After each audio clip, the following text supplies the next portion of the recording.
তিন রকমের ধর্মের লোক বেশি আছে, খ্রিস্টান, ইসলাম আর হিন্দু।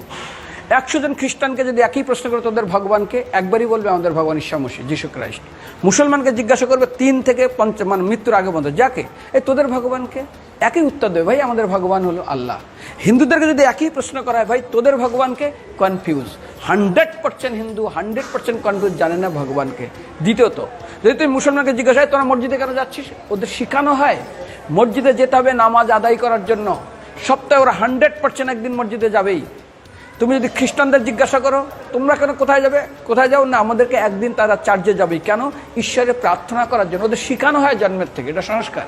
আর হিন্দুদের যদি জিজ্ঞাসা করে তোমরা মন্দিরে কেন যাচ্ছ, হ্যাঁ আমার ছেলের বিয়ে হচ্ছে না, আমার মেয়ের বাচ্চা হচ্ছে না, আমার বাবা হসপিটালে আছে, কালকের আমার মামলার ডেট আছে, আমার ব্যবসা খুব খারাপ, আমার শরীর খুব খারাপ।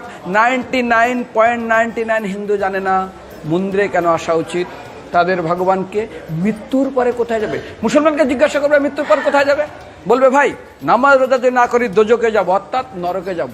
যদি হিন্দুদেরকে জিজ্ঞাসা, ওদেরকে বলবে আর যদি করো নামাজ রোজা করি তাহলে বেহেশতে স্বর্গে যাব।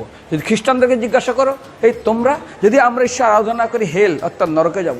যদি বলা হয় যদি করো ঈশ্বর আরাধনা তাহলে তোমরা হেবেন স্বর্গে যাব। আর হিন্দুদেরকে বলে যে তোমরা মরার পরেই 99% হিন্দু এটাই বলে, মিথ্যাই বলে, আমার বাবার সাজ্ঞানে স্বর্গে গিয়ে বসেছে। তোর বাবা কি জমি কেনা আছে নাকি স্বর্গে? তোর বাবা জমি কেনা আছে যে তোর বাবা মরার পরে স্বর্গে গেছে, হোয়াটসঅ্যাপ করে দেখি এই যে অ্যাটাচ বাথরুম টয়লেট আমি একদম ভালোভাবে পৌঁছে গেছে, তোর বাবা স্বর্গে গেছে জানিস তুই? আরে মৃত্যুর আগে এত কষ্ট পায়, এত কিছু করে, মারার পরে আমার বাবা স্বর্গে গেছে।